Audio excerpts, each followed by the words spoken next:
Hello everybody, welcome back to the channel. In today's video, we're going to be continuing David's story.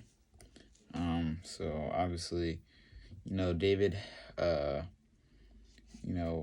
to get with Bathsheba. He also had a child with her as well.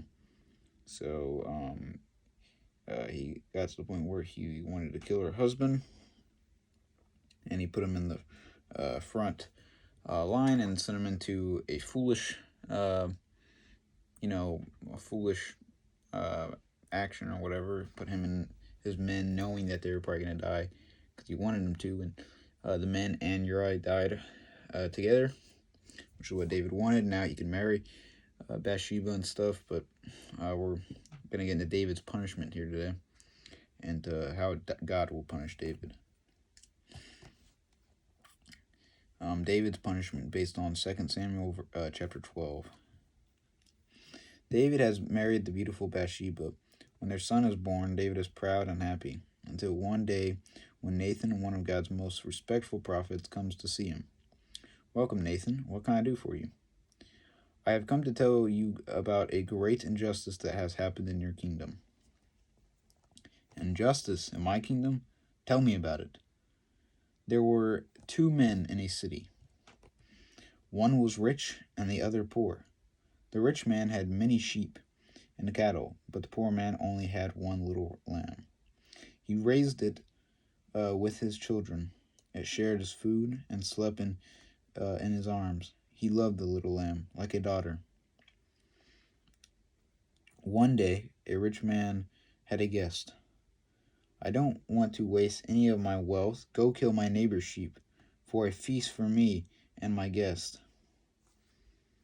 His servant snuck into the poor man's yard, where they stole and killed the precious little lamb. As he listens to the story, David's anger boils. A man who would do such an awful thing should be put to death.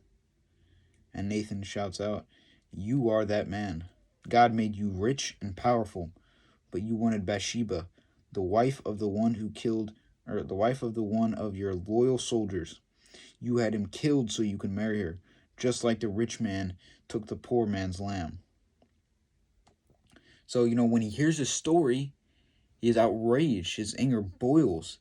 He's like, such a man should be put to death. And Nathan's like, this man is you. That is why he told him that story. He was telling his story from a different perspective. This man is you, David. And David cries out, "I've sinned. I have sinned against the Lord and my people." And Nathan says, your sin will bring trouble to you and your family. God will share your life. God will spare your life, but your child born to you and Bathsheba will die. So this one sin that God made David rich. He made David powerful. David was a king. And David, wanted Bathsheba so bad, and he gets her pregnant, kills, her husband and many other men, and then married her. And Nathan, this brought Mary trouble. Not only did his first child with Bathsheba die, but also, as we'll see later on with his other sons and children, many more troubles will come. Your sin has consequences. It's not always guaranteed to happen right away, just in this situation. Sometimes it could be years down the road. Even when you're doing good for God and things like that, and bad things come, you're like, "Oh, I'm doing good." This could be a punishment from the past. When we get saved, we forget it. God has forgotten the sin, but the punishment is already set in place once we have done it. And now something, his child will die. He will go to heaven, and that's where he is. And David will, saw him once he got there himself, but he never got to raise him and have him there. When Nathan leaves, David is alone in his shame. He is truly sorry for the crime he has committed, and turns to God in prayer. "Create in me a clean heart, O God. Give me a new spirit, faithful to you." For days David neither drinks nor eats. He fasts and cries out to the Lord, asking God to spare his child. he hasn't spoken for days except to God. So, he doesn't eat nothing, he doesn't bathe, he doesn't and drink anything. He just sits there and prays and prays and prays, fasting to God and praying and, you know, obviously for forgiveness and things, but also to spare his child's life. But his efforts are in vain. After 7 days, his baby dies. So his baby was alive for 7 days. It was alive for a week. If he was that sad while the child was still alive, what will he do when we tell him it's dead?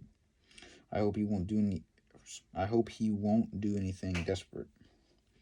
But when he hears the news, David instantly gets up, takes a bath, and puts on new clothes. Then he asks for his first food in a week.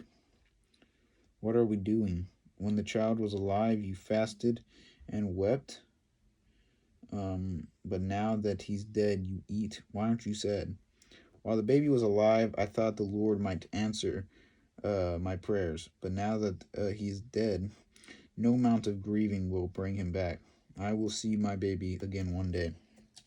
So they're confused, like, oh, now that he's dead, why is here? You sat there and prayed this whole time, and now that he's dead, you're actually eating and things like that. And he's like, now,